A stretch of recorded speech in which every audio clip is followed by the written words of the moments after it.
네, 오후초대에서도 들어봤지만 부동산 민심이 사납습니다. 서울시장 선거판을 흔들고 김상조 청와대 정책실장도 삼켜버렸죠. 논란 청와대 반부패 정책협의회까지 열고 투기 근절 대책을 마련했는데요. 회의 내용도 평가해보고 집값도 전망해보겠습니다. 유튜브 실시간 댓글로 의견 주시면 토론에 반영하겠습니다. 오늘 두 분 모셨습니다. 최황수 건국대 부동산대학원 겸임교수 그리고 김인만 부동산 연구소장 함께합니다. 두 분 어서 오십시오. 반갑습니다. 안녕하세요. 네, 지금 뭐 종부세 얘기를 들어봤는데 뭐 위헌 소송까지 내고 대단하더라고요. 네네. 자, 청와대에서 반부패 협의회에서 뭔가 이 투기 근절 대책이 나왔습니다. 네. 워낙에 이제 LH 사태가 심각하니까 네네. 그동안 예상했던 내용들이 총 망라가 됐어요. 네. 유상님 혹시 뭐 어떻게 평가하세요? 뭐 우선 내용을 좀 한번 간략하게 소개를 좀 해주실까요? 뭐 예상했던 내용들이 네. 거의 다 포함이 된 것 같아요. 그래서 모든 공직자들, 뭐 국업 공무원까지 150만 명 정도 공직자의 재산 등록을 의무화하겠다라는 그러니까 재산 등록 제도를 모든 공직자로 확대하고 그렇죠. 그래서 네. 굉장히 범위가 넓어요. 국업 공무원까지 이렇게 한다는 게 아무튼 뭐 그렇게 한다라고 하고요. 또 부동산 관련 공직자에 대해서는 신규 부동산 취득을 제한하겠다. 이게 합법적으로 가능한 건지는 모르겠지만 아무튼 굉장히 강력한 지금 대책들이 나오고 있어요. 수도권 등 토지 구입 시 자금 조달 계획서 제출하는 내용이 들어가 있고요. 투기 우려 농지에 대해서는 뭐 심의를 거쳐서 이렇게 취득을 해야 된다. 이런 내용들. 그래서 내용 자체만 뭐 소급 적용한다는 뭐 내용들도 나오고 있고요. 그래서 굉장히 좀 자극적이면서도 굉장히 강한 내용들이 많은데 제가 우려스러운 거는 이제 내용 자체는 좋아요. 이게 진작에 좀 나왔어야 되는 내용들인데 지금 국민들의 분위기나 그리고 신뢰도가 떨어져 있는 상태에서 좋은 내용들이 많음에도 불구하고 이게 한 귀로 듣고 한 귀로 흘러버리는 지금 이런 분위기가 되지 않을까 싶어서 이게 차근차근하게 준비를 해서 좀 제대로 이게 조사 결과가 있잖아요. 합수부 조사 결과도 보고 이렇게 차근차근 준비를 해서 국민들한테 이해를 시키고 공감이 되고 이렇게 돼야 되는데 지금 막 터지고 있잖아요. 오늘 오전에 뭐 김상조 청와대 정책실장 뭐 경질도 됐지만 글쎄요. 막 터지면서 정신이 없는 상황에서 이렇게 막 몰아붙이다 보니까 또 국민들이 저도 국민의 한 사람으로서 보자면 뭐가 뭔지 지금 정신이 하나도 없고요. 이게 제대로 될런지 이런 우려스러운 생각도 듭니다. 네. 또 부동산 이 부당 이득을 철저히 환수하겠다. 그리고 이해충돌 방지법, 왜 국회의원들이 반대해서 통과가 안 된 이해충돌 방지법이 반드시 제정됐으면 좋겠다. 대통령께서 이제 굉장히 강력하게 얘기를 했지 않습니까? 최 교수님 어떻습니까? 보시기에. 이러한 내용들이나 규제들이 계속 이제 진행이 되는 것은 뭐 정부로서는 이제 상당히 불가피한 측면들도 분명히 있긴 있을 겁니다. 근데 이런 사후 약방문 같은 이런 정책에도 불구하고 이런 부분들은 사실은 시점도 되게 중요하고요. 제가 보기엔 현재 시점은 너무 늦지도 너무 빠르지도 않은 것 같기는 합니다. 현재 시점은. 그러니까 이거보다 더 늦으면은 오히려 더 비판에 시달릴 것이고 이거보다 더 빠르게 하는 것은 사실관계가 확인되지 않은 상황에서 무언가를 대책을 내놓는 셈이 되니까 그것도 부적절할 것 같은데 시점은 뭐 어느 정도 적절하다 보는데 문제는 그 내용적인 측면에 있어서는 정부가 그동안 계속 추진했던 모든 정책들을 가만히 이제 하나의 한 줄기를 엮어서 한번 쳐다보면 비슷한 어떤 정책들이 많이 있는 건 사실입니다. 또 더군다나 정부가 계속 하고 있는 것이 뭐 아마 꽤 많은 정책들이 굉장히 급진적이고 과격한 부분들도 있어요. 아무리 그러한 사실 아니면 뭔가 잘못한 어떤 그런 비난받을 만한 일이 있다 하더라도 그런 부분들에 대해서는 절차적인 정당성이라든가 이런 것도 분명히 확보가 돼야 됨에도 불구하고 그런 것들이 깡그리 이제 무시되는 것들은 좀 우려되는 측면들도 분명히 있다라고 이제 보여집니다.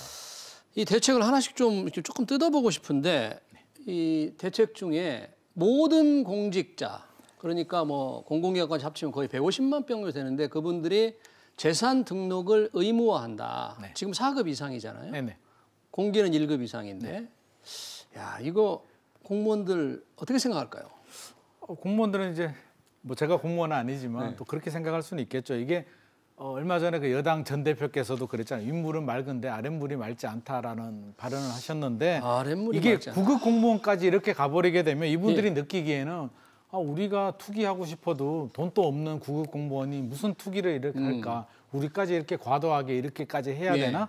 우리를 마치 범죄자 취급하는 거 아닐까? 이런 생각이 저라도 들 것 같거든요. 그래서 이게 또 타당성이 있을까 부분에 대해서도 지금 또 공직자들 재산 공개를 하고 있잖아요. 이게 국회의원들도 그렇고요. 이게 출마할 때마다 나오는데 내용을 보면 현실과 동떨어진 내용들이 굉장히 많거든요. 집값도 공시가격이나 뭐 취득가로 이렇게 해가지고 시세는 한 20억 되는데 9억이다, 8억이다 뭐 이렇게 신고하는 경우들도 많고요. 그렇죠. 그러면 자녀나 부인이나 뭐 직계 존비속 또는 친척에 대해서까지 어느 정도 범위까지 아느냐. 지금 또 보면 자녀는 공개를 거부하게 되면 뭐 안 하는 뭐 이런 게 있잖아요. 그러면 결국에는 나에 대해서만 공개하는 것이 의미가 있을까? 그리고 시장은 끊임없이 반응을 하잖아요. 결국에는 탐욕이고 돈을 더 벌고 싶은 마음인데 이렇게 한다 그러면 과연 나 이름으로 할까? 내 가족 이름으로 할까? 또 다른 편법을 찾지 않을까 싶어서 저는 뭐 이렇게 강한 의지를 보여주는 거는 좋지만 좀 너무 성급하고 좀 그런 좀 생각이 들고요. 또 하나는 실현 가능성에 대해서 작년인가요? 재작년인가요? 국회의원들 지금 다주택자들 문제가 되니까 뭐 전원주택 처분하라고 했는데 그 후로도 이게 뭐 어떻게 진행이 되는지 이게 사후 조사나 결과 발표가 없었죠. 뭐 그런 브리핑도 없었고요. 도대체 몇 명이 팔았는지도 모르겠고요. 뭐 장관 청문회 나와도 다 다주택자인데 막상 나올 때 되니까 급하게 팔았다. 아니면 뭐 계약을 하고 아직 잔금을 안 했다. 뭐 이런 얘기들이 나오는데 국민들이 바라볼 때는 결국엔 이렇게 떠벌려 놓고 또 안 하는 거 아니냐라는 생각이 굉장히 짙거든요. 솔선수범을 해야 되는데 그 김상조 정책실장도 결국에는 이틀 전에 이게 전세금 많이 올려서 지금 굉장한 비난을 받았잖아요. 그러니까 본인은 뭐 불가피했다고 그러는데 김상조 정책실장이요. 최 교수님, 본인은 뭐 다른 또 전세금을 줘야 되니까 돈도 없는데 자기도 좀 더 전세금을 받아야 되지 않겠나. 불가피했다고 그러는데 국민들이 과연 저는 이제 김상조 실장께서 그렇게 전세 가격이 이제 5% 상한율이 있는데 14점 몇 프로를 올렸다라는 것에 대해서는 개인적으로 본다면 그분이 그렇게 잘못했다고 보지 않습니다. 어떻게 보면 인간의 그 섭리 아니겠습니까? 아직 법적인 어떤 그런 그 절차가 시작되기 전이었고, 그다음에 시세대로 받았다라고 하고. 최 교수님, 그런데 이 청와대 정책실장이라는 자리가 정책을 총괄하면서 국회와 계속 의견을 조율하는데 관련 법, 임대차법이 내일 통과된다는 것도 정확히 알고 그 다음날 임시국회 열린다는 걸 정확히 아는데 이틀 앞서서 탁 계약을 한다. 그럼 LH 직원들이 신도시 개발되는 거 알고 하는 거하고 전혀 다를 바 없을 것 같은데요?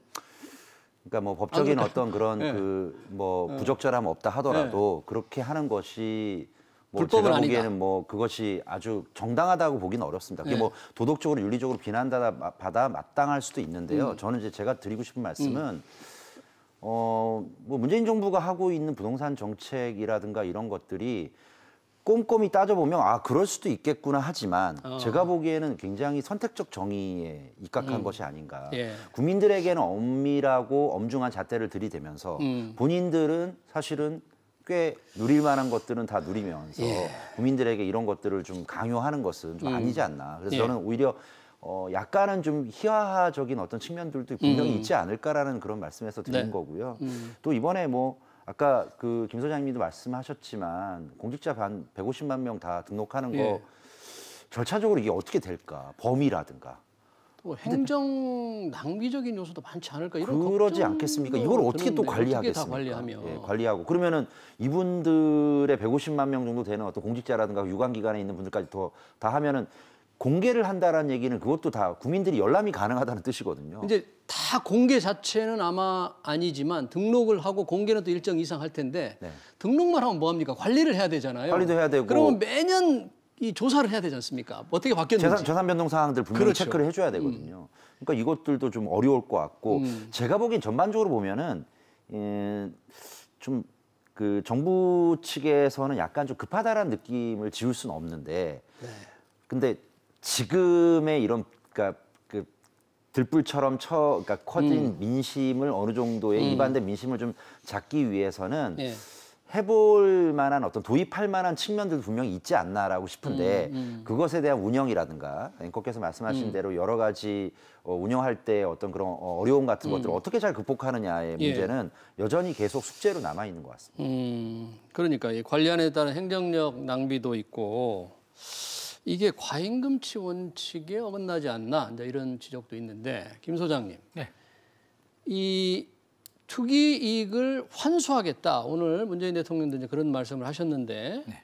이게 이제 소급 적용 논란으로 좀 번지는 것 같아요. 네네. 과거 한 거를 소급해서 불로소득을 환수할 수 있는 방법, 과연 해야 된다는 주장, 법적으로 문제가 있다는 반론, 어떻게 평가를 해야 되나요, 이게? 야, 이게 이제 굉장히 어려운 숙제인데요. 이게 과연 지금 국민 정서상 지금 굉장히 이제 격앙된 분위기에서 국민 정서상은 뭐 소급 적용을 해야 되는 분위기 같은데 이게 과연 합법적으로 가능하냐는 부분이 있고 그 정도 죽을 죄를 졌을까에 대한 또 우려도 있거든요. 그리고 소급 적용을 하면 불법 사실이 확인이 돼야 되는데 어느 정도까지 조사를 해서 불법 사실을 어떻게 확인을 할 것이며 과거 사례를 보더라도 이게 적발이 되더라도 이게 불법성을 또 이게 인정을 받아야 되잖아요. 불법이 그렇죠. 아닌데 소급 적용을 할 수는 없는 것이거든요. 그래서 이게 결국에는 이게 과연 걸리는 사람이 몇 명이 될까 부분도 문제가 되는 것이고 이게 법적인 부분도 헌법에서도 이게 명시되어 되어 있는데 소급 적용을 해서 이렇게 환수한다는 것 자체가 어떻게 보면 친일파 재산 뭐 이 정도 급이 돼야 특별법으로 이렇게 해야 되는데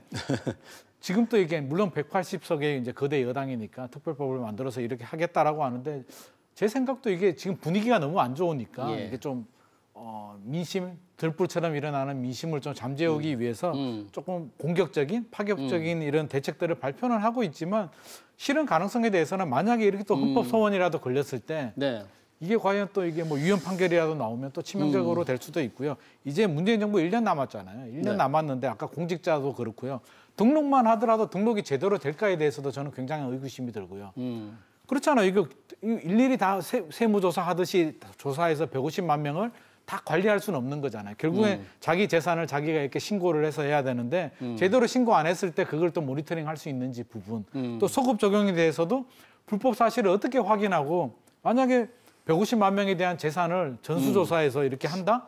현실적으로 저는 굉장한 행정력 낭비에 좀 우려스러운 부분이 있어서 이게 마음은 충분히 이해를 하는데 너무 급하지 않나 하는 생각이 들고요. 급하다 보니까 우리 김 소장이 얘기한 이 친일파 단죄와 같은 반열에 놓고 이게 대처해야 된다라는 말도 이제 나온 것 같아요. 근데 친일파 재산 또 100% 환수했냐 그러면 지금 또 환수 못 하고 있잖아요. 친일파가 또 소송하면은 친일파 그 자손들이 승소하는 경우들도 굉장히 많거든요. 그래서 친일파 재산 또 제대로 환수를 못 하고 있는데 이게 투기를 했느냐 안 했느냐 불법성이 있느냐 뭐 이게 고의 정보를 가지고 투기를 했느냐를 입증을 해서 소급 적용을 해야 되는데 과연 그게 몇 프로가 될까? 한 100명 정도 적발이 되면 과연 한두 명이 나올까? 결국에는 꼬리 자르기식의 조사가 되지 않을까 싶어서 뭐 이게 국민 정서상으로는 이해가 되지만 저는 너무 급하다는 생각은 지울 수가 없을 것 같습니다. 실제로 업무에서 취득한 그런 정보로 부당이득을 얻으면 그 혐의가 확실하게 입증이 되면 현재 부패방지법으로도 몰수할 수 있다고 하는데 현행법으로도 가능하죠. 예. 그리고 또 공무원이라는 또는 공직에 있는 분들은 일반 국민보다는 고도의 어떤 그 투명성이라든가 이런 정당성 자체를 의무로서 부여받거든요. 그래서 분명히 그런 부분이 있을 거예요. 근데 저는 그냥 이렇게 생각을 해볼 수는 있을 것 같아요. 지금 이런 식의 뭐 부당이득이라든가 소급 적용을 한다라는 것이 감성적으로는 이해는 가요. 저는 감성적으로 이해 가는데 문제는 저는 이런 얘기를 좀 꼭 하고 싶은 게 뭐냐면 이 현재 정부가 부동산 정책이라든가 여러 가지 경제 정책을 하는 데 있어서 무언가 발생된 이미 벌어진 그 사건이라든가 사실에 대해서 소급하는 거에 대해서는 굉장히 거침이 없어요. 그동안 했던 정책들 다 보면 계속 그래요? 그렇지 않습니까? 그러니까 뭐 임대차 3법도 마찬가지고 여러 가지 그 여타의 어떤 여러 가지 정책들을 보면 아 이거 소급을 하는 거 이러면은 소급을 하는 것들이 뭐 어떤 뭔가 논란이 있고 잘못된다 하더라도 그렇게 되면 법적 안정성을 해치게 되고요. 뭐 향후에 어떤 법이라는 것이 예측 가능성이라든가 안정성도 있어야 되는데 이런 것들을 다 해치게 되거든요. 저는 또 하나는 뭐냐면 자꾸 이제 이런 쪽에 좀 천착을 하는 것 같은데 목적의 정당성이 인정된다고 해서 절차적인 정당성을 무시하면 안 되거든요. 이러면 이제 법치주의의 근간이 무너지게 되니까 이런 부분들을 그 많은 그 법률가 출신들이 많음에도 불구하고 이런 것들을 왜 자꾸 무시하면서 하는지도 싶고 만약에 이번에 이런 부분들을 꼭 적발을 하거나 처벌을 하거나 바로잡고 싶다면 그 사람이 소속된 기관이라든가 예. 그다음에 그 사람의 어떤 직급, 그다음에 또 뭐 했던 어떤 행위라든가 이런 것들을 자세하게 좀 해야 되는데 이런 것들을 하려면은 좀 나름대로 입법하거나 이렇게 할 때 굉장히 시간이 좀 걸릴 텐데 급격하게 추진하다 보면 분명히 문제가 생기고 사단이 생길 수 있는 소지가 분명히 있다 생각합니다. 저는 또 궁금한 게 있어요. 부당 이득을 철저히 환수한다 그랬는데 지금 현재 LH 투기 사태의 경우에 그 직원들이 아직 안 팔았잖아요. 네. 그러니까 이익이 실현되지 않았지 않습니까? 네네. 평가 이익 상태잖아요. 네. 어떻게 이익을 환수하죠? 저도 그 부분이 굉장히 궁금한 부분인데요. 이게 너무 자극적이고 감성적으로 지금 접근을 하고 있는데 환수하는 것 자체도 좀 모호하고요. 일단 그분이 그 투기하신 분들의 위법성 자체도 아직 확정되지가 않았잖아요. 지금 조사 단계인데 그리고 저는 제일 좀 우려스럽고 예. 이게 좀 의아한 부분이 이게 법 규제 만능주의 같아요. 문제가 생기면 법만 만들면 다 해결되는 것처럼 지금 그렇게 나오는데 우리나라가 법이 없고 규제가 없어서 이런 문제가 계속 재탕 삼탕 터지는 게 아니거든요. 결국에는 도덕성, 윤리, 상식이 안 맞기 때문인데 왜 이렇게 투기를 많이 하게 되고 왜 이런 사태가 발생할까? 진짜 법이 없을까? 아까 말씀하셨듯이 뭐 부패방지법도 있고 수많은 넘치고 넘치는 법이 있음에도 불구하고 이런 일이 생기는 것은 이게 법만의 문제는 아니라는 거죠. 결국에는 예. 윤리의식, 도덕성인데 또 다른 법을 만들면 투기가 근절이 될까요? 저는 절대 아니라고 보거든요. 네. 그러면 그 법을 피하는 또 다른 방법으로 또 다른 투기를 하겠죠. 그래서 이 단순하게 이게 법만 만들면 모든 걸 해결해. 뭐 우리 세월호 때도 그랬잖아요. 네. 뭐 하면은 뭐 법만 만들어서 해결된다라고 하는데 지금 또 달라진 거 하나도 없거든요. 그래서 저는 너무 법법하지 말고 왜 이런 문제가 생겼을까? 우리 도덕성, 윤리의식, 상식에 근간을 해서 차근차근 다시 한번 또 우리 제대로 된 이건 네. 근간을 좀 세우는 일을 우선으로 했으면 좋을 것 같습니다. 저는 이제 김 소장님 말씀하신 부분에 대해서 한 말씀 이제 짚고 넘어가자면 네. 그 아까 우리 앵커께서 미실현된 거 팔지 않았는데 어떻게 이익을 산정하느냐. 그러니까 환수한다 그러니까 환수한다고 제가 궁금해서 하니까. 여쭤보는 겁니다. 예, 어떻게 근데 환수할까? 저는 지금까지 했던 제도라든가 절차들 보면 충분히 가능합니다. 아 그래요? 예를 들어서 재건축 초과이익 환수 같은 경우에도 네. 미실현 이익에 대한 어떤 환수거든요. 그러면은 뭐 그런 거 비슷한 거라도 해서 환수하지 않을까. 그러니까 정말 의지가 있으면 그렇게 할 수 있는데 예. 그러면 제가 그렇게 환수하는 것 자체가 정당하다고 말씀드리는 건 아니고 그러한 제도처럼 도입할 수는 있지 않을까. 있다. 그런 생각을 하는 분들도 혹시나 있지 않을까라는 예. 우려 섞인 말씀을 좀 드리고 네. 싶네요. 자 그리고 이번 문재인 대통령도 얘기를 했지만 부동산 거래 분석원 그러니까 불공정 거래 행위를 감시하고 금지하고 시장 교란 행위를 금지하는 이 상설적 감시 기구인 부동산 거래 분석원을 설치하겠다. 이게 없어서 지금 불공정 행위가 이렇게 많이 나는데 이 조직 분석원의 조직은 어떻게 운영이 될지 필요한지 김 소장님 어떻게 보세요? 물론 뭐 철저하게 분석을 해서 관리 감독을 더 강화한다는 거에 대해서는 뭐 반대할 수는 없을 것 같고요. 타이트하게 뭐 제대로 더 관리를 하겠다는데 그걸 누가 반대하겠습니까? 이게 한때 문재인 대통령 얘기했다가 쑥 들어갔는데 그렇죠. 다시 근데 나온 거죠.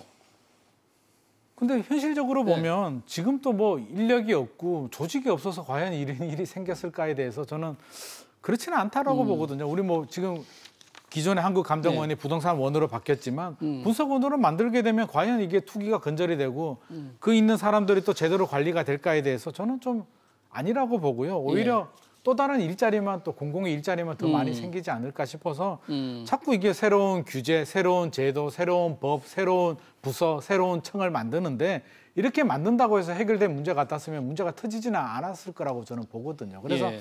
자꾸 이게 이제 국민들의 따가운 시선을 이렇게 좀 무마시키기 위해서 뭔가는 해야 되니까 법도 만들고 규제도 만들고 청도 만드는데 그러면 거래 분석원을 만들면 어떻게 투기를 근절할 것이며 네. 만드는 것보다도 먼저 왜 필요한지 그 공감대 그런 필요성 이런 걸 충분히 논의 과정을 거치고 진짜 필요할 때는 물론 만들어야 되겠지만 그냥 뭐 법 만드는 거하고 똑같은 것 같아요. 그냥 만들면 다 해결되는 것처럼 맞는 키처럼 생각을 하는데 저는 맞는 키 아니라고 보고요. 그럼 거래 분석원이 분석을 해서 그다음에 또 어떻게 하겠다. 또 적발을 해서 또 뭐 추징을 하고 소급 적용을 하고 계속 악순환이거든요. 그렇게 된다 그러면 또 다른 방법을 반드시 찾습니다. 이제 아마도 투기하시는 분들이 정부는 부동산 값이 이렇게 오른 데에 대해서는 이런 시장 교란 행위가 많다. 불공정 행위가 많다. 뭐 단톡방이라든지 SNS 이런 걸 통해서 조금 부동산을 가격을 조작하는 그렇게 생각하는 것 같아요. 그러니까 분석원이 나와서 감독을 잘 해서 이 근절 대책을 이게 그 정부가 그러니까 집값이 상승한 것이 여러 가지 차라리 그냥 저금리 기조로 전 세계도 올랐으니까 우리도 올랐다라고 얘기해버리면 오히려 공감대가 있을 텐데 투기꾼들 또는 특정한 어떤 조직 또는 그러한 그룹들이 모든 집값에 올리는데 기여를 했다라고 얘기해버리면 또 이런 얘기 할 수도 있는 거죠. 근데 이게 제가 보기에는 약간 검찰의 그 중수부 같은 부동산 파트에서 그런 느낌이 좀 들기도 하고요. 뭐 앞서 말씀하신 대로 뭐 구청에도 이런 기능이 있고 국토부에도 이미 이런 기능이 있는데 약간의 이런 기능이 있으면 또 옥상옥 같은 그런 느낌이 들어서 규제라든가 아니면 통제 기관들이 너무 좀 그 분산이 돼 있으면 오히려 비효율적인 측면들도 있거든요. 또 이런 것들이 너무 좀 강력한 어떤 힘을 뭐 권한을 주거나 이렇게 해버리면 더군다나 또 거래 안전을 또 해치는 측면들 분명히 있어서 이 부분이 꼭 필요할까라는 생각은 좀 계속 의문이 들긴 합니다. 또 부연 설명을 드리면 아까 말씀하셨듯이 자꾸 투기꾼 때문에 뭐 주택 시장이 이렇다라고 하는데 물론 일부 영향은 있겠지만 여러 가지 원인들이 있는 거고요. 좀 있는 거 아닐까요? 지금은 또 주택 시장이 워낙 과열이 되니까 분석원이 필요하다라고 하는데 만약에 몇 년 후에 집값이 진짜 침체가 되고 안정이 됐을 때 그러면 분석원 해체할 겁니까?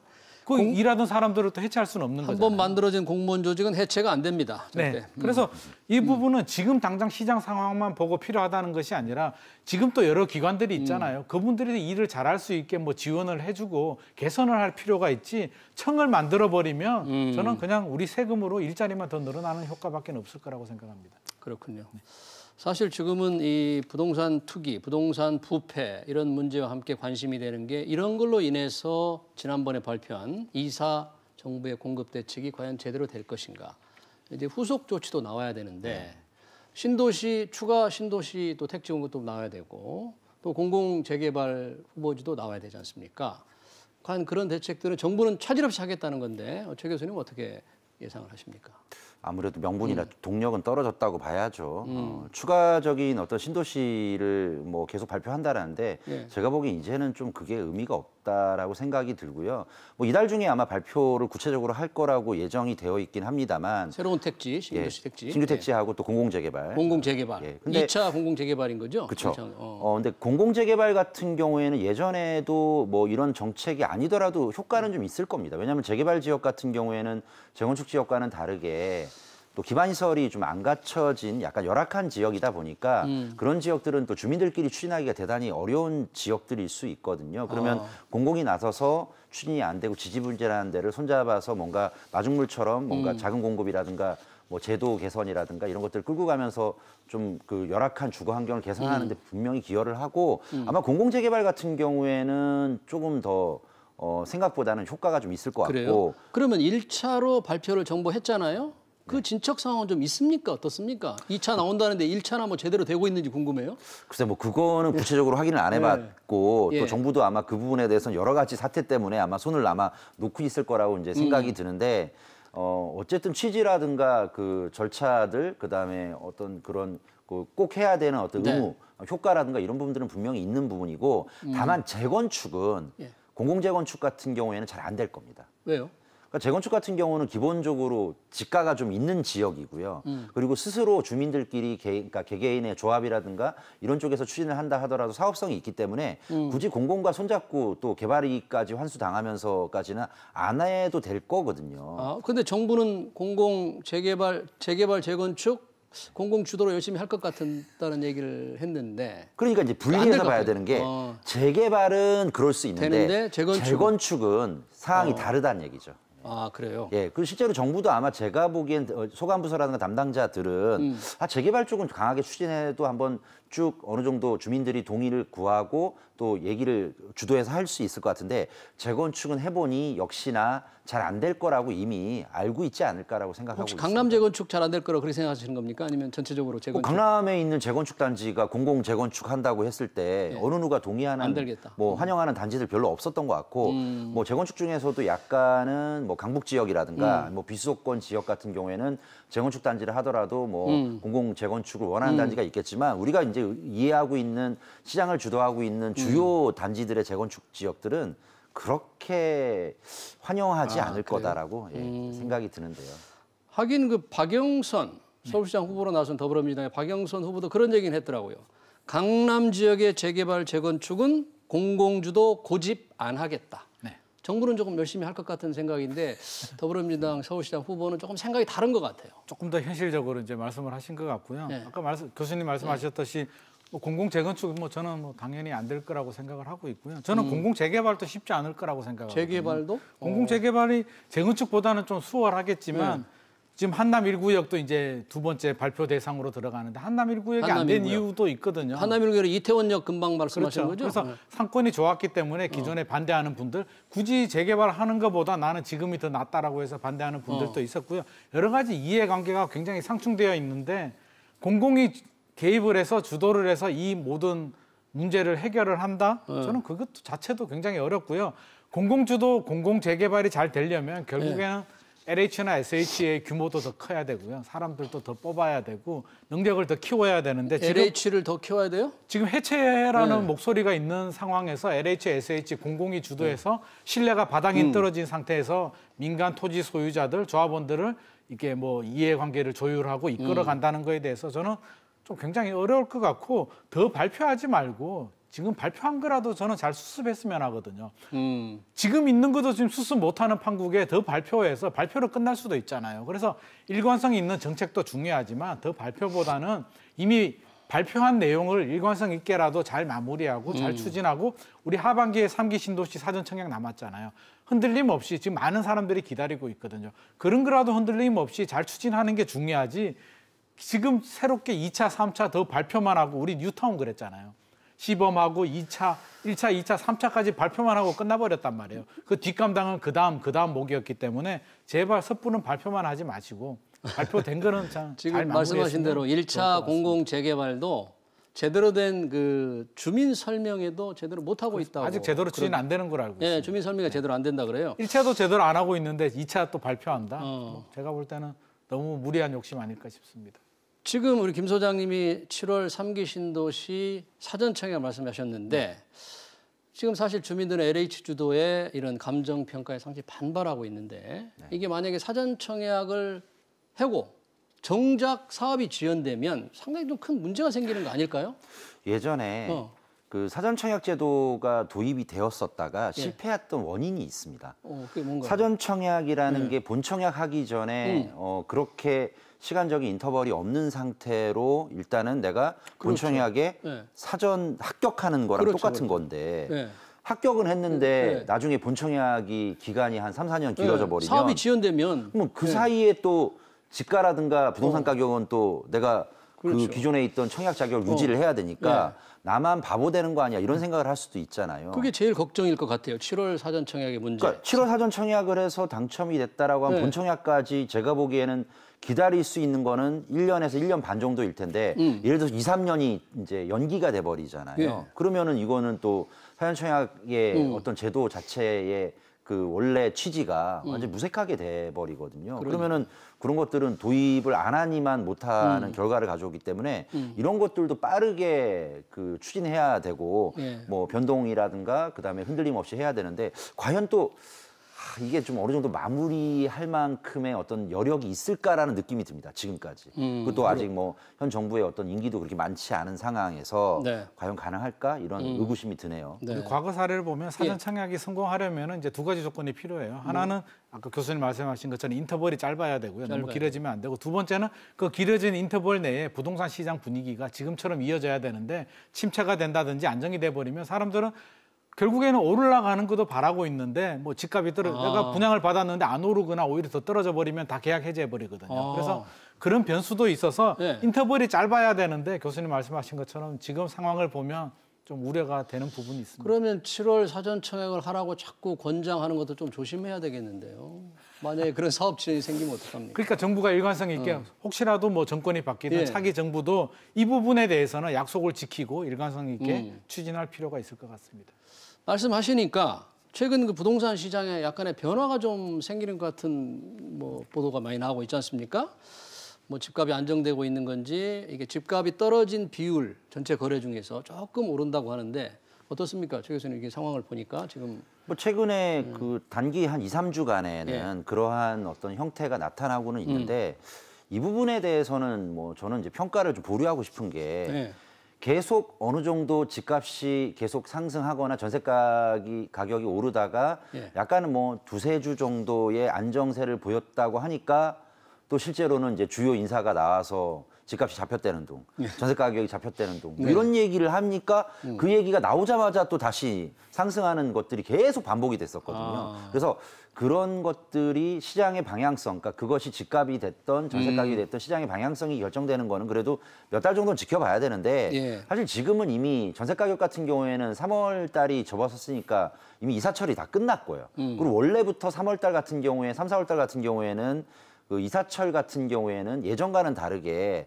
봄 이사철이 아니라 오히려 이제 방학이라든가 이때가 오히려 요즘에는 더 성수기라서 예. 이런 어떤 그 흐름 자체가 이미 그 많이 좀 끝난 상태라서 예, 예. 그런 효과 때문이 실제로 전세 가격이 잡혔는지 또는 매매 가격에 대한 어떤 그런 매수세가 수요가 좀 잠잠한 것이 실제로 집값이 잡히는 어떤 그런 시그널을 준 건지 아니면은 뭐 또 다른 원인이 있는 건지는 아직 알 수 없어서 현재로서는 알기 어렵다. 예, 이거는 그래도 한 두세 달 정도의 어떤 누적 데이터를 가지고서 평가해야 될 문제이고 예. 이거 가지고는 또 사실 이런 걸 가지고 또 정부 당국에서 나와서 드디어 이제 정부의 어떤 강력한 공급 대책이라든가 여러 정책 때문에 집값이 어느 정도 안정화되는 예. 것 같다라고 이렇게 이야기하는 것은 또 섣부르다라고 좀 조언해드리고 싶습니다. 네. 김희만 소장님은 어떠세요? 시장 동향을 누구보다도 잘 아시는데 그래도 먼저 이 상황을 좀 알고 싶은데 그냥 뭐 숨고르기입니까? 뭐 대세 하락입니까? 대세 하락까지는 연결되기는 힘들 것 같고요. 이제 상승폭이 둔화된 거는 분명한 사실입니다. 그래서 급등세가 둔화됐다는 거지 하락세로 접어든 건 아니거든요. 그래서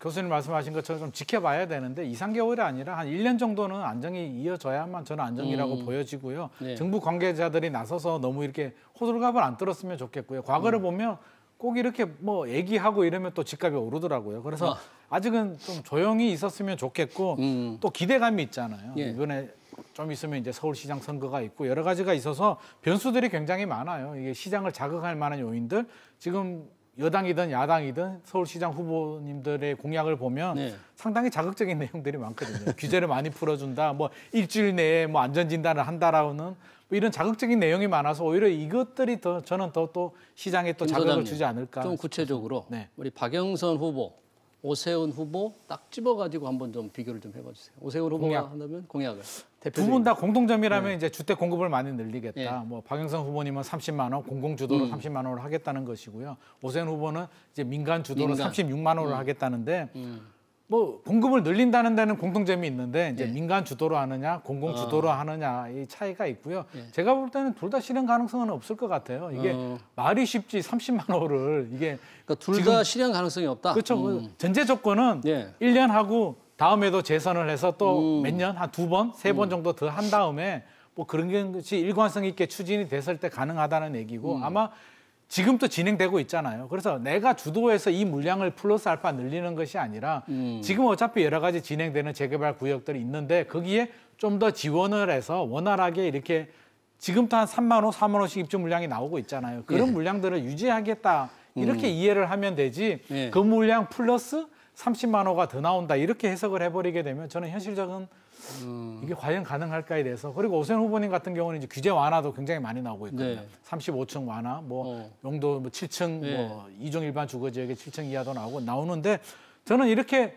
규제 완화해 주는 것도 좋지만 투기 억제 수단도 좀 같이 나와줬으면 이렇게 규제가 되는 이렇게 규제 완화가 되는 지역들은 뭐 어떤 시점부터 뭐 허가를 받아야 된다든지 뭐 이렇게 보완 대책도 같이 좀 병행을 해줘야지 잘못하면 겨우 안정을 좀 찾아가려고 하는데 또다시 또 이게 또 투기 세력들이 또 붙어서 또 괜히 또 자극하는 일이 생기지 않을까 싶어서 좀 병행을 좀 해줬으면 투기 억제 수단도 좀 같이 나와주었으면 좋을 것 같습니다. 그러니까 오세훈, 박영선 후보의 부동산 정책이 안정세를 찾아가려는 부동산 시장에 약간 불을 지필 수도 있다? 이런 좀 걱정도 있는데 두 분 다 이제 그 직주 근접한 지역에 주택 공급을 늘리겠다라고 얘기를 하고 있습니다. 그래서 뭐 재건축, 재개발 활성화, 규제 완화, 그다음에 공통적으로 뭐 박영선 후보 같은 경우에는 35층 규제 그동안 그 전임 이제 시장이 얘기했던 그런 것들을 좀 풀겠다라고 하는데 제가 보기엔 이건 뭐 당연한 얘기인 것 같고요. 아니 그러니까 35층이라는 그 누구도 합리적인 근거가 없는 층수로 규제하는 거는 왜 35층이냐? 굉장히 아니 뭐 36층은 안 되고 40층은 안 됩니까? 아니면은 아예 낮춰 33층은 안 되고 32층은 안 되겠습니까? 이런 부분들은 굉장히 시대착오적이거나 좀 낡은 어떤 규제인 것 같고요. 예. 그래서 이런 부분들은 여당의 어떤 후보이긴 하지만 그렇게 얘기하는 것이 저는 뭐 그렇게 새로운 것도 아닌 것 같고 또 뭐 오세훈 시장 같은 경우에도 뭐 무슨 뭐 무화 장기 전세 주택 얘기를 예. 하고 있던데 그거 경우에도 제가 보기엔 그렇게 새롭진 않습니다. 왜냐하면 이거는 예전에 본인이 그 후보께서 본인이 서울시장 시절에 역세권 시프트를 통한 장기 전세 주택 같은 것들을 했었거든요. 그러니까 그런 것들에 대한 약간의 보완 또는 뭐 약간 또 리바이벌 예. 이런 어떤 느낌이 들어서요. 뭐 이 부분에 대해서는 뭐 1년짜리 임기를 가지고서 이분들이 선거 이기기 위해서 여러 가지 제가 보기에는 어떤 거는 실현 가능한 게 약간 있고 어떤 것들은 말도 안 되는 그 선거 이기기 위한 예. 솔깃한 전략들이 굉장히 난무해서 예. 저처럼 계속 시장을 바라보는 사람 입장에서는 뭐 그렇게 새로운 것도 없구나라는 생각이 계속 들어요. 그러니까 투표권을 가지고 있는 서울 시민들은 두 후보의 부동산 대책에 그렇게 높은 점수를 주지 않을 수도 있겠군요. 제가 보기엔 이번 선거는 뭐 오늘은 뭐 어떤 예. 원래 의 자체가 그런 쪽은 아니지만 이번에는 부동산 정책을 가지고 뭐 시장을 뽑는 건 아니고요. 네. 어떻게 보면 약간 좀 진영의 예. 어떤 그런 것들이 많이 갈려져서 하는 거니까 뭐 정책을 가지고 저희가 논하거나 이로 예. 평가하기에는 좀 약간 아직은 예. 뭐 임기도 그렇고 좀 미흡하다 생각이 듭니다. 네. 중요한 것은 이제 시장이 조금 안정세를 되찾는 게 중요한데 정부의 대책이 차질 없이 아까 잠깐 말씀을 했지만 차질 없이 진행되는 게 가장 국민들이 바라는 거 아니겠습니까? 네. 지금 LH 대책으로 그게 이제 제동이 걸리면 도대체 시장이 어떻게 될까? 그나마 조금 안정되기 시작하는데 그런 걱정 시장이 제일 많은 것 같아요. 아무래도 시장에서 우려가 있죠. LH가 이사 공급 대책의 핵심이 공공주도잖아요. 공공주도란 게 LH가 주도해야 되는데 지금 LH가 딱 막혔단 말이에요. 투기 사태가 발생하면서 올스톱이 돼버렸고요. 뭐 사실 공공주도 재개발이 아니라 공공주도 뭐 재개발, 재건축 모든 사업을 하려고 하면 LH 인력을 굉장히 뽑아야 되고요. 조직도 더 비대화해야 되는데 제가 알기로는 지금 올스톱 된 걸 알고 있거든요. 신규 인력 채용도 안 되고 있고요. 그래서 그렇죠. 담당자들이 어떻게 해야 되느냐, 사람 더 뽑아야 되는데 뭐 이런 목소리들이 나오고 있다라고 하는데 네. 이게 방향성 자체는 좋았어요. 뭐 공공이 주도해서 주택 문제를 해결한다는 거에 대해서 누가 반대하겠습니까만은 저는 처음부터 공공이 주도한다는 거에 대해서 실현 가능성은 굉장히 낮게 봤는데 하필이면 이게 또 LH가 터지면서 국민들의 걱정은 더 커졌죠. 이게 좀 잘했으면 좋겠는데 이게 왠지 좀 잘 안 될 것 같은 느낌이 점점 더 깊어들고 있고요. 이제 1년 남았고 이제 다음에 뭐 차기 정권은 누가 될지는 모르겠지만 일관성 있게 추진이 됐으면 좋겠는데 지금 돌아가는 거 보면 또 그럴 것 같지도 않단 말이에요. 이게 네. 같은 여당인데도 박영선 후보도 공공 주도만이 뭐 다가 아니다. 뭐 강남 같은 경우는 고집 안 하겠다. 고집 안 하겠다. 네. 이런 메시지를 또 주고 있거든요. 그 얘기는 시장 입장에서 보면 충분히 현실성이 있는 발언이지만 또 네. 나쁘게 보면 도대체 어떻게 한다는 거야? 이게 일관성이 있는 거야? 뭐 왔다 갔다 하는 거 아니야? 뭐 이런 또 시그널을 줄 수도 있어서 네. 이게 참 어려운 숙제네요. 이게. 네.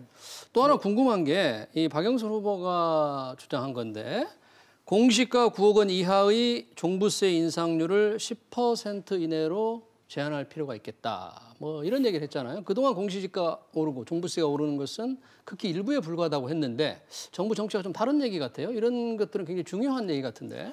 저는 이 부분은 뭐 박영선 후보가 나름의 또 고민과 물론 이제 같이 뭐 그 관계자들과 협의를 해서 얘기를 했겠지만 이분에 대해서 시장에서 주는 어떤 시그널 자체는 좀 상당히 뭐 실제로 만약에 뭐 이분이 뭐 시장에 선출이 된다면 나름대로 실효성 있는 정책일 수도 있을 것 같습니다. 아, 필요한 정책이다 그렇게 보시는군요.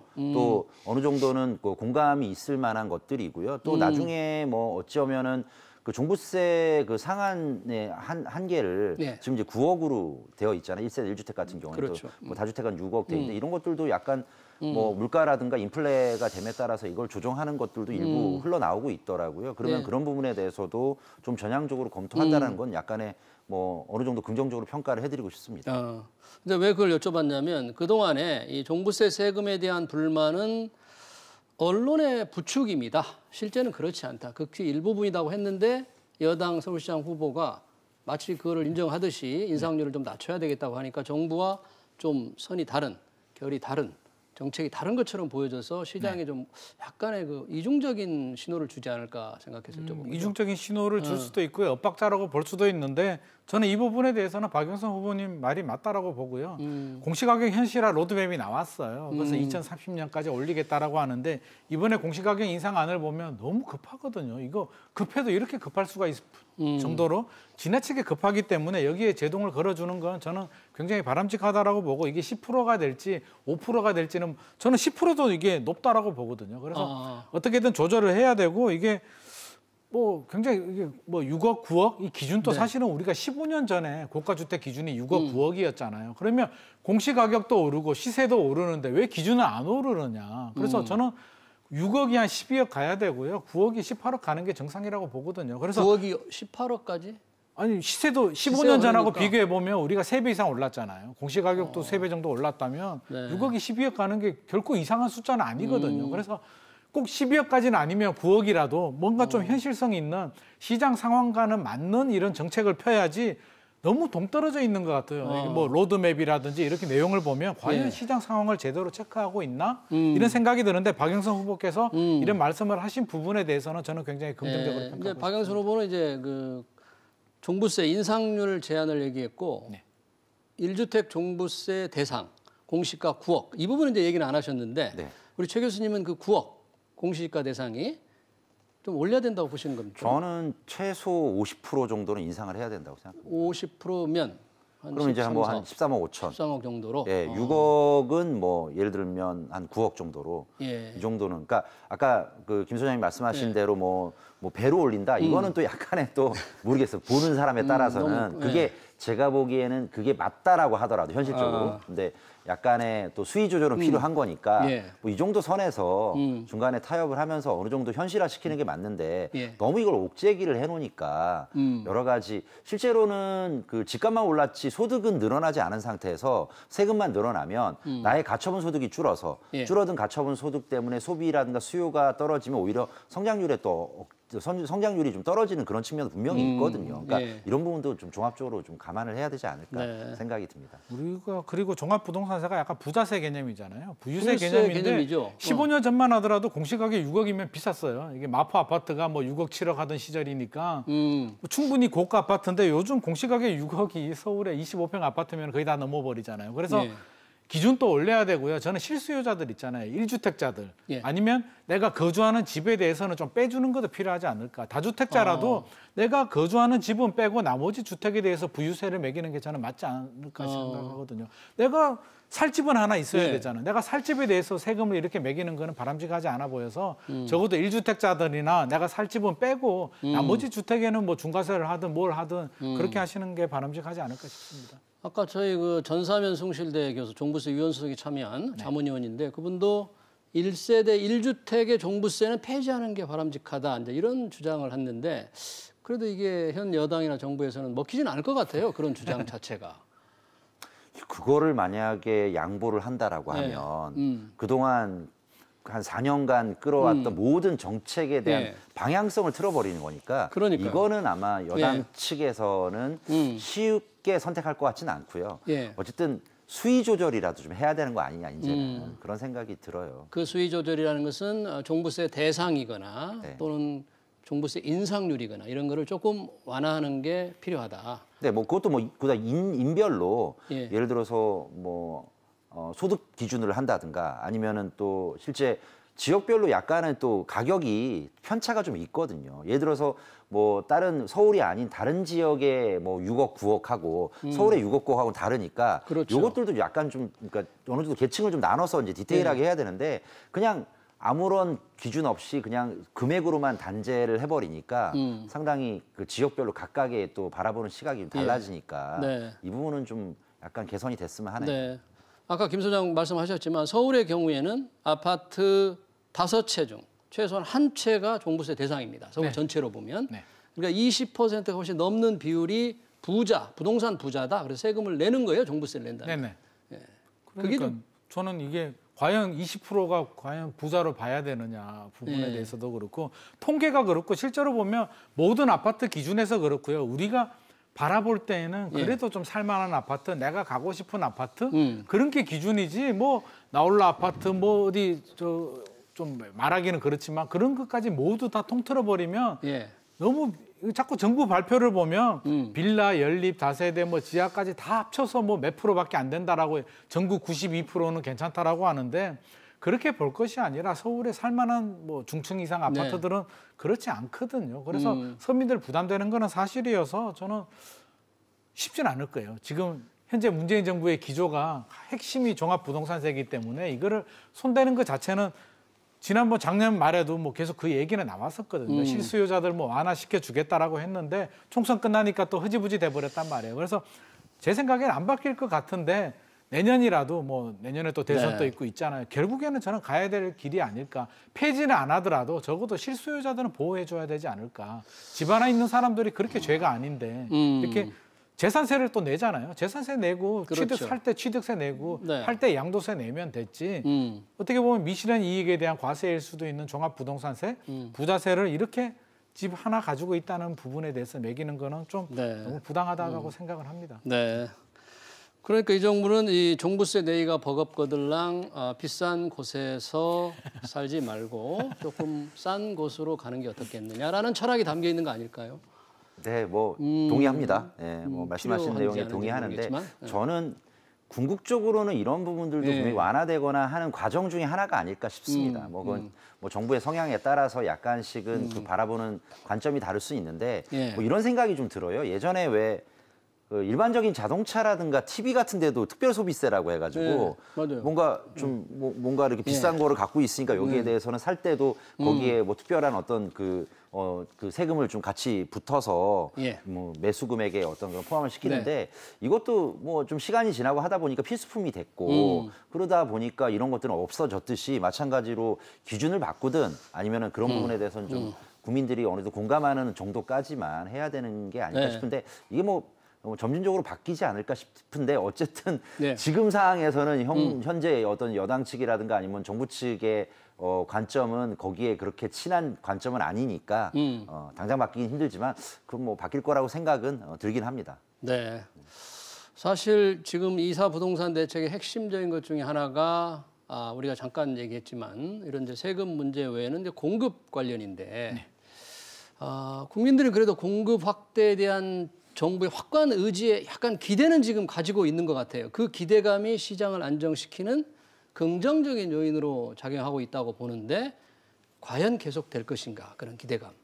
기대가 있었죠. 이게 처음에 이사 대책 발표되고는 기대가 있었는데 LH가 터지면서 사실 기대가 우려, 걱정으로 좀 돌아서고 있는 상황인데 일단 지켜보자라는 심리가 일단 있어요. 지금까지는 유지가 되고 있는데 사실 공공주도 개발에 대해서 힘이 많이 빠진 거는 사실이거든요. 제가 느끼기에도 이사 대책 발표되고 이사 광명시흥 신도시 발표될 때만 하더라도 야 진짜 일관성 있게 제대로 밀어붙이겠구나 이런 생각을 했었는데 최근에 양상을 보게 되면 이제 여러 가지 힘 빠지는 소리들이 많이 들리고 있고 그런 양상들이 보이고 있어서 국민의 바람과는 달리 좀 저도 일관성 있게 추진은 됐으면 좋겠지만 좀 지켜봐야 될 것 같습니다. 네.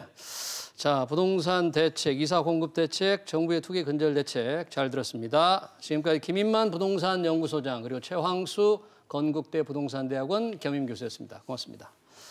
고맙습니다.